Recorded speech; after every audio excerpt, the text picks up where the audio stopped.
ಎಲ್ಲ ವೀಕ್ಷಕರಿಗೂ ನಮಸ್ಕಾರ. ಇವತ್ತಿನ ಸಂಚಿಕೆಯಲ್ಲಿ ಹಸ್ತಸಾಮುದ್ರಿಕ ಶಾಸ್ತ್ರದ ಬಗ್ಗೆ ಮಾಹಿತಿ ಕೊಡ್ತಾ ಇದ್ದೀನಿ. ಸುಮಾರು ಜನಕ್ಕೆ ಅವ್ರದ್ದು ಡೇಟ್ ಆಫ್ ಬರ್ತ್ ಇರಲ್ಲ, ಮತ್ತು ಟೈಮಿಂಗ್ಸ್ ಇರಲ್ಲ. ಟೈಮಿಂಗ್ಸ್ ಇದ್ದರೂ ಎಕ್ಸಾಕ್ಟ್ ಟೈಮಿಂಗ್ಸ್ ಇರಲ್ಲ. ಇಂಥವರಿಗೆಲ್ಲ ಆಲ್ಮೋಸ್ಟ್ ಈ ಹಸ್ತಸಾಮುದ್ರಿಕ ಶಾಸ್ತ್ರದಿಂದ ಎಷ್ಟೋ ವಿಷಯಗಳು ತಿಳ್ಕೊಬೋದು. ಅವರು ರೇಖೆಯಲ್ಲಿರೋಂಥ ಅವ್ರ ಕೈ ರೇಖೆಗಳಲ್ಲಿರೋಂಥ ರೇಖೆಗಳು ನೋಡ್ಕೊಂಡು ನಿಮ್ಮ ಭವಿಷ್ಯ ನೀವು ತಿಳ್ಕೊಬೋದು. ಏನೆಲ್ಲ ತಿಳ್ಕೊಬೋದು ಅಂತಲೂ ಸಹಿತ ನಿಮಗೆ ತಿಳಿಸ್ಕೊಡ್ತೀನಿ.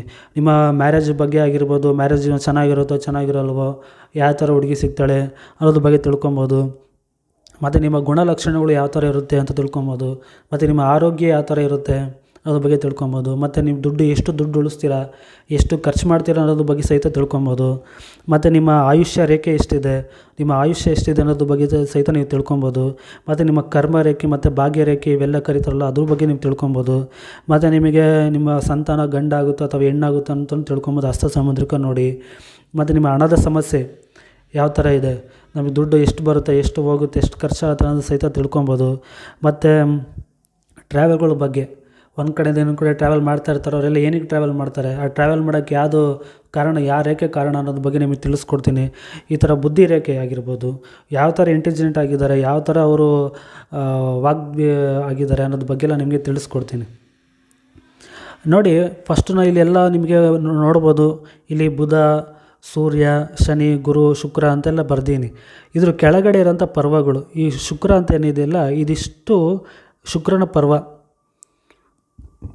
ಇದಿಷ್ಟು ಶುಕ್ರನ ಪರ್ವ. ಇದು ಗುರು ಅಂತ ಏನಿದೆಯಲ್ಲ ಇದು ಕೆಳಗಡೆ ಏನಿದೆ ಇದಿಷ್ಟು ಗುರುವಿನ ಪರ್ವ. ಇದು ಶನಿಯ ಪರ್ವ, ಇದು ಸೂರ್ಯನ ಪರ್ವ, ಇದು ಬುಧನ ಪರ್ವ. ಈ ಪರ್ವಗಳ ಬಗ್ಗೆ ಏನಕ್ಕಪ್ಪ ಹೇಳ್ತೀನಿ ಅಂದರೆ, ಈ ಪರ್ವ ಎಷ್ಟು ಚೆನ್ನಾಗಿ ಉಬ್ಬಿರುತ್ತೋ ಆ ಗ್ರಹದ ಕಾರಕತ್ವಗಳು ನಿಮಗೆ ಅಷ್ಟು ಚೆನ್ನಾಗಿ ಫಲಗಳು ಸಿಗ್ತಾ ಇರುತ್ತೆ. ಅದರಿಂದ ಆ ಗ್ರಹ ನಿಮ್ಮಲ್ಲಿ ತುಂಬ ಚೆನ್ನಾಗಿ ಉಚ್ಚವಾಗಿ ತುಂಬ ಚೆನ್ನಾಗಿರುತ್ತೆ ಅಂತ ಹೇಳ್ಬೋದು. ಯಾರಿಗೆಲ್ಲ ಈ ಗುರುದು ಪರ್ವ ಚೆನ್ನಾಗಿರುತ್ತೆ ಅವರಿಗೆ ಜ್ಞಾನ ಚೆನ್ನಾಗಿರುತ್ತೆ, ಮತ್ತು ಒಂದು ಅಥಾರಿಟಿ ಪರ್ಸನ್ ಆಗಿರ್ತಾರೆ, ಮತ್ತು ಎಲ್ಲ ಕಡೆ ಒಂದು ಒಳ್ಳೆ ಹೆಸರು ಮಾಡಿರ್ತಾರೆ. ಶುಕ್ರ ಚೆನ್ನಾಗಿ ಶುಕ್ರನ ಪರ್ವ ಚೆನ್ನಾಗಿ ಉಪ್ಕೊಂಡು ಚೆನ್ನಾಗಿರುತ್ತೆ, ಅವ್ರಿಗೆ ಒಳ್ಳೆ ದುಡ್ಡು ಕಾಸಲ್ಲಿ ಯಾವುದೇ ಥರ ಸಮಸ್ಯೆಗಳಿರಲ್ಲ, ಐಷಾರಾಮಿ ಜೀವನ ಚೆನ್ನಾಗಿ ಇರುತ್ತೆ ಅವ್ರದಲ್ಲಿ.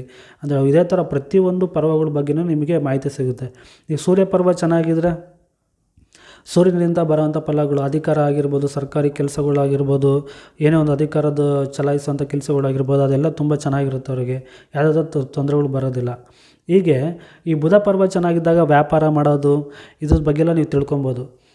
ಈ ಥರ ನಾವು ಒಂದು ಹಸ್ತಸಾಮುದ್ರಿಕ ನೋಡಿ ನಾವು ತಿಳ್ಕೊಬೋದು. ನಿಮ್ಮ ಹಸ್ತಗಳು ನೋಡ್ಕೊಂಡು ನೀವು ತಿಳ್ಕೊಬೋದು. ಜಾತಕೆಲ್ಲ ಅಂದರೂ ಪರವಾಗಿಲ್ಲ, ನಿಮ್ಮ ಹಸ್ತದಲ್ಲೇ ನೋಡ್ಕೊಂಡು ನಿಮ್ಮ ಭವಿಷ್ಯನ ನೀವು ತಿಳ್ಕೊಬೋದು. ನಾನು ಒಂದೊಂದೇ ರೇಖೆ ಬಗ್ಗೆ ನಿಮಗೆ ಎಕ್ಸ್ಪ್ಲೇನ್ ಮಾಡ್ಕೊತ ಹೋಗ್ತೀನಿ.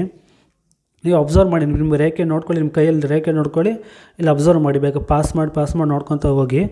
ನೋಡಿ, ಫಸ್ಟು ಹೃದಯದ ರೇಖೆ ಬಗ್ಗೆ ನಿಮಗೆ ಹೇಳ್ತೀನಿ. ಇದು ಹೃದಯದ ರೇಖೆ ಅಂತ ಕರಿತೀವಿ. ಇಲ್ಲಿಂದ ಇಲ್ಲಿವರೆಗೂ ಹಿಂಗೆ ರೀಚ್ ಆಗಿರುತ್ತೆ, ಇದು ಹೃದಯದ ರೇಖೆ. ಈ ಥರ ರೀಚ್ ಆದಾಗ ನಿಮಗೆ ಯಾವ ಥರ ಇದೆ ಆ ಹೃದಯದ ರೇಖೆ ಅನ್ನೋದ್ರ ಮೇಲೆ ಡಿಪೆಂಡ್ ಆಗುತ್ತೆ. ಅದು ತುಂಬ ಸ್ಪಷ್ಟವಾಗಿದೆಯಾ, ಅಥವಾ ಬಲಹೀನವಾಗಿದ್ದಾವ, ಅಥವಾ ಛಿದ್ರವಾಗಿದ್ದಾವ ಅನ್ನೋದೆಲ್ಲ ನೀವು ನೋಡ್ಕೊಬೇಕು. ಛಿದ್ರ ಆಗಿದೆ ಅಂದರೆ ಕಾಟ್ ಎಲ್ಲ ಹೊಡೆದಿರುತ್ತೆ. ಆ ಥರ ರೇಖೆ ಇದ್ದಾಗ ಒಂದು ಸ್ವಲ್ಪ ಆರೋಗ್ಯದಲ್ಲಿ ಸಮಸ್ಯೆ ಇರುತ್ತೆ ಅಂತ ಹೇಳ್ಬೋದು. ಮತ್ತು ತುಂಬ ಚೆನ್ನಾಗಿ ನೀಟಾಗಿ ಉದ್ದಕ್ಕೆ ಹೋಗಿದೆ ಅಂದರೆ ಅವರಿಗೆ ಒಳ್ಳೆ ಗುಣ ಅಂತೇಳಿ, ಒಳ್ಳೆ ಗುಣ ಇದೆ ಅವರಿಗೆ, ಒಳ್ಳೆ ಗುಣ ಸ್ವಭಾವ ಇದೆ ಅಂತ ನೀವು ಹೇಳ್ಬೋದು. ಒಳ್ಳೆ ಮನುಷ್ಯತ್ವ ಇದೆ ಅವರಿಗೆ, ತುಂಬ ನೀಟಾಗಿರುತ್ತೆ. ಈ ಥರ ನಾನು ಏನು ಹಾಕಿದ್ದೀನಿ ಲೈನು ಅದೇ ಥರ ತುಂಬ ನೀಟಾಗಿರುತ್ತೆ. ಈ ಥರ ಇದ್ದಾಗ ಅವ್ರ ಗುಣ ಸ್ವಭಾವ ತುಂಬ ಚೆನ್ನಾಗಿರುತ್ತೆ, ಮತ್ತು ಆರೋಗ್ಯವಂತರಾಗಿರ್ತಾರೆ. ಮತ್ತು ಧಾರ್ಮಿಕದ ಬಗ್ಗೆ ತುಂಬ ನಂಬಿಕೆ ಇರುತ್ತೆ, ಆಧ್ಯಾತ್ಮಿಕ ಗುಣ ಜಾಸ್ತಿ ಇರುತ್ತೆ ಅವರಿಗೆ, ಮತ್ತು ಅವರ ಆಚಾರ ವಿಚಾರಗಳು ತುಂಬ ಚೆನ್ನಾಗಿರುತ್ತೆ. ಅದೇ ರೇಖೆ ಏನಾದ್ರು ಕಿಟ್ಟು ಚಾಟುಗಳೇ ಇದ್ದಂಥ ಛಿದ್ರವಾಗಿರೋದು, ಅಲ್ಲೆಲ್ಲ ಕವಲು ಹೊಡೆದಿರುತ್ತೆ, ಈ ಥರ ಎಲ್ಲ ಆದಾಗ, ಸ್ಪಷ್ಟತೆ ಇದ್ದಾಗ ಅವ್ರಿಗೆ ಅವ್ರ ಗುಣ ಸ್ವಭಾವ ಎಷ್ಟೇ ಚೆನ್ನಾಗಿರಲ್ಲ, ಅವರೆಲ್ಲ ಎಷ್ಟೇ ದುಡ್ಡಿದ್ರೂ ಅವ್ರಿಗೆ ಮನುಷ್ಯತ್ವ ಅನ್ನೋದು ಚೆನ್ನಾಗಿರಲ್ಲ. ಸ್ವಲ್ಪ ಸ್ವಾರ್ಥದ ಗುಣ ಇರುತ್ತೆ, ಮತ್ತು ದುಷ್ಟತನ ಜಾಸ್ತಿ ಇರುತ್ತೆ ಅವರಲ್ಲಿ, ಮತ್ತು ಒಂದು ಸ್ವಲ್ಪ ಪಾಪಿಷ್ಟತನಗಳು ಜಾಸ್ತಿ ಇರ್ತವೆ, ಮತ್ತು ಆರೋಗ್ಯದ ಸಮಸ್ಯೆಗಳು ಅವಾಗ ಕಾಡ್ತಾ ಇರ್ತವೆ. ಈ ಥರ ರೇಖೆ ಬಂದಾಗ, ಇದು ಹೃದಯ ರೇಖೆ ಇದ್ದರೆ ಒಂದು 50% ಎಷ್ಟು ಚೆನ್ನಾಗಿರುತ್ತೋ ನಿಮ್ಮ ಜಾತಕದಲ್ಲಿ ಹೃದಯ ರೇಖೆ 50% ಆಯಸ್ಸು ನಿಮಗೆ ಬಂದುಬಿಡುತ್ತೆ. ನೆಕ್ಸ್ಟು ನಿಮಗೆ ಬುದ್ಧಿ ರೇಖೆ ಬಗ್ಗೆ ನಿಮಗೆ ತಿಳಿಸ್ಕೊಡ್ತೀನಿ. ನೋಡಿ, ಇದು ಬುದ್ಧಿ ರೇಖೆ. ಇಲ್ಲಿಂದ ಇಲ್ಲಿವರೆಗೂ ಏನು ರೀಚ್ ಆಗಿದೆಯಲ್ಲ ಇದು ಬುದ್ಧಿ ರೇಖೆ ಅಂತ ಕರಿತೀವಿ. ಈ ಥರ ಬುದ್ಧಿ ರೇಖೆ ಪೂರ್ತಿ ಕೆಲವರಿಗೆ ಇಲ್ಲಿವರೆಗೂ ಬಂದಿರುತ್ತೆ, ಪೂರ್ತಿ ಈ ಥರ ಚಂದ್ರನ ಪರ್ವದ ಮೇಲವರೆಗೂ ಬಂದಿರುತ್ತೆ, ಇಲ್ಲಿಂದ ಇಲ್ಲಿವರೆಗೂ. ಈ ಥರ ಬಂದಾಗ ಏನಾಗುತ್ತೆ, ಅವರಿಗೆ ಇವತ್ತು ಹೇಳಿದ್ರೆ ನಾಳೆ ಆನ್ಸರ್ ಮಾಡ್ತಾರೆ, ಆ ರೀತಿ ಇರ್ತಾರೆ ಅವರು. ಇದು ಎಷ್ಟು ಸಣ್ಣದಾಗಿರುತ್ತೆ ಅಷ್ಟು ಬೇಗ ಫಾಸ್ಟ್ ಮೈಂಡೆಡ್ ಆಗಿರ್ತಾರೆ. ತುಂಬ ವಾಕ್ಚಾತುರ್ಯತೆ ಚೆನ್ನಾಗಿರುತ್ತೆ ಅವ್ರಿಗೆ. ಪಟ ಪಟ ಪಟ ಅಂತ ಆನ್ಸರ್ ಮಾಡ್ತಾರೆ. ಏನೇ ಒಂದು ಕ್ವಶನ್ ಕೇಳಿದ್ರೆ ಹಂಗೆ ಪಟ ಪಟ ಅಂತ ಆನ್ಸರ್ ಮಾಡ್ತಾರೆ. ಆ ರೀತಿ ಇರ್ತಾರೆ. ಈ ರೇಖೆ ಇಲ್ಲಿಂದ ಇಲ್ಲಿಗೇನು ಇಲ್ಲಿ ತೋರಿಸ್ತೀನಲ್ಲ, ಇಲ್ಲಿ ಪೆನ್ಸಿಲ್ ಮಾರ್ಕಿಂದ ನಿಮಗೆ ತೋರಿಸ್ತೀನಿ ನೋಡಿ. ಇಲ್ಲೇನಿದೆ ಈ ರೇಖೆ ಈ ಥರ ಇಷ್ಟಕ್ಕೆ ಬಂದು ಕಟ್ಟಾಗಿದ್ದರೆ ಅವ್ರಿಗೆ ಒಳ್ಳೆ ಬ್ರಿಲಿಯಂಟ್ ಆಗಿರ್ತಾರೆ. ಏನೇ ಕೇಳಿದ್ರೆ ಪಟ್ ಪಟ್ ಅಂತ ಆನ್ಸರ್ ಮಾಡ್ತಾರೆ. ನೀವು ನೋಡಿರ್ಬೋದು ಇವಾಗ ಆ್ಯಂಕರ್ಗಳಾಗಿರ್ಬೋದು, ಮತ್ತು ಈ ಫಿಲಮ್ ಇಂಡಸ್ಟ್ರಿಗಳೆಲ್ಲ ಆಗಿರ್ಬೋದು, ಜೋಕ್ ಮಾಡೋರಾಗಿರ್ಬೋದು, ಅವ್ರಿಗೆಲ್ಲ ಈ ಥರ ರೇಖೆ ಇರುತ್ತೆ.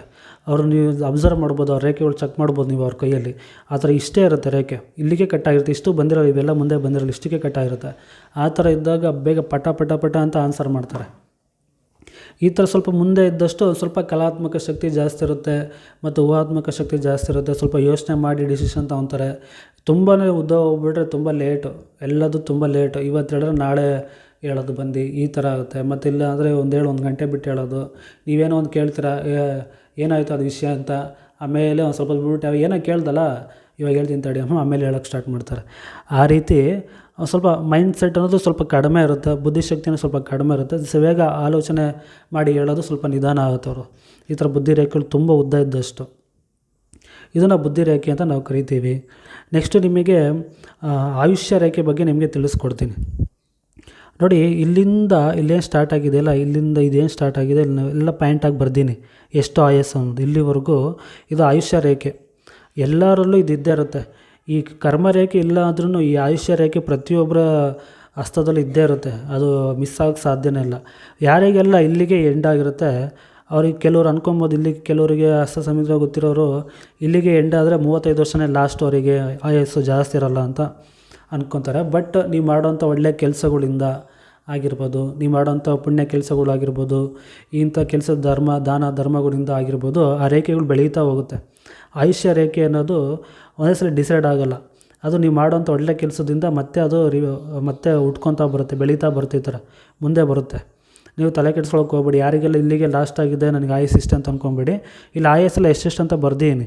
ಇಲ್ಲಿಗೆ ಎಂಡಾಗಿದ್ರೆ ಬರೀ 7 ವರ್ಷ, ಇಲ್ಲಿಗೆ ಎಂಡಾದರೆ ಒಂದು 14 ವರ್ಷ, ಇಲ್ಲಿ 21 ವರ್ಷ, ಇಲ್ಲಿ 28 ವರ್ಷ, ಇಲ್ಲಿಗೆ 35 ವರ್ಷ. ಇದನ್ನು ಹೇಗಪ್ಪ ಕ್ಯಾಲ್ಕುಲೇಟ್ ಮಾಡ್ತಾರೆ ಅಂದರೆ, ನಮ್ಮ ಶನಿಯ ಬೆರಳೇನಿದೆ ಉದ್ದ ಬೆರಳು ಮಧ್ಯದ್ದು, ಈ ಬೆರಳಿಗೆ ಕರೆಕ್ಟ್ ಮಧ್ಯಕ್ಕೆ ಲೈನ್ ಹಾಕ್ಕೊಂಡ್ರೆ ಈ ಪಾಯಿಂಟ್ ಎಲ್ಲಿ ಬಂದು ಕೂರುತ್ತೋ ಅಲ್ಲಿಗೆ 35 ವರ್ಷ. ನೀವು ನೋಡ್ಬೋದು ಇಲ್ಲಿ ಕರೆಕ್ಟ್ ಪಾಯಿಂಟ್ ಚುಕ್ಕಿ ಪಾಯಿಂಟ್ ಹಾಕೋ ಬಂದಿದ್ದೀನಿ. ಇಲ್ಲಿಗೆ 35 ವರ್ಷ, ಇಲ್ಲಿಂದ ಇಲ್ಲಿಗೆ 15 ವರ್ಷ ಜಾಸ್ತಿ ಆಗ್ತಾ ಹೋಗುತ್ತೆ. ಇಲ್ಲಿವರೆಗೂ 7 ವರ್ಷ ಜಾಸ್ತಿ ಆಗಿ ಬಂದಿರುತ್ತೆ. ಇಲ್ಲಿಂದ ಇಲ್ಲಿಗೆ ರೀಚ್ ಆದಾಗ ಇಷ್ಟು ಆಯಸ್ಸು ಅಂತ ಇಲ್ಲಿ ಬರ್ದೀನಿ, 15 ವರ್ಷ ಜಾಸ್ತಿ ಆಗುತ್ತೆ. ಇಲ್ಲಿ 35ರಿಂದ ಇಲ್ಲಿಗೆ ಜಾಸ್ತಿ ಆದಾಗ ಒಂದು 50 ವರ್ಷ, ಇಲ್ಲಿಂದ ಇಲ್ಲಿಗೆ 65 ವರ್ಷ, ಇಲ್ಲಿಂದ 80 ವರ್ಷ. ಈ ರೀತಿ ಯಾರಿಗೆಲ್ಲ ಇಲ್ಲಿವರೆಗೂ ಇದೆ 80 ವರ್ಷ ಅಂತ ಬದುಕಿರ್ತಾರೆ. ಅದಂತೂ ನೀವು ಗ್ಯಾರಂಟಿ ಕೊಡ್ಬೋದು.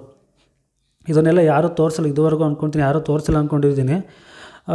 ತೋರಿಸಿರ್ಬೋದು, ನಿಮಗೆ ಗೊತ್ತಿದ್ದರೆ ಬೇಕಾದ್ರೆ ನೀವು ಚೆಕ್ ಮಾಡ್ಕೊಳ್ಳಿ.